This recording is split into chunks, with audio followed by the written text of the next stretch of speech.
আসসালামু আলাইকুম, কেমন আছেন সবাই? আমার বাসার পেছন সাইড এটা দেখেন। এখানে আমি এই ব্যাকের দিকে একটা ছোট্ট শিকড় থেকে কত সুন্দর, এমনি যত্ন ছাড়াই এমনিতেই এত সুন্দর করে একটা পুঁই গাছ হয়ে গেছে আমার। আর আমি এভাবে কিছু কাঠ, বাঁশ, যখন যেটা ভাঙাচুরা হাতের কাছে পেয়েছি সেগুলোকে এভাবে দিয়ে দিয়েছি। এটাকে আস্তে আস্তে আমি আমার কানিসের, এটা আমার জানালার পাশে এইভাবে কার্নিশের উপর দিয়ে এটাকে উঠিয়ে দিব।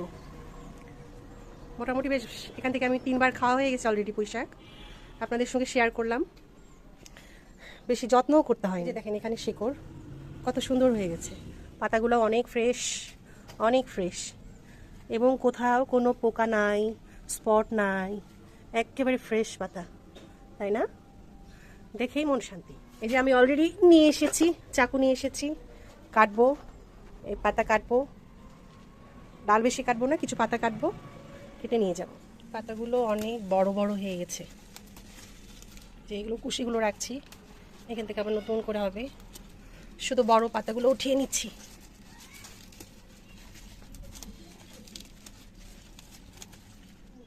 মোটামুটি একটা গামলা হয়ে গেছে। পাতাগুলো দেখেন কত বড় বড় হয়েছে, ফ্রেশ পাতা, বেশ ভালো হয়েছে, অনেক কচি ডগা।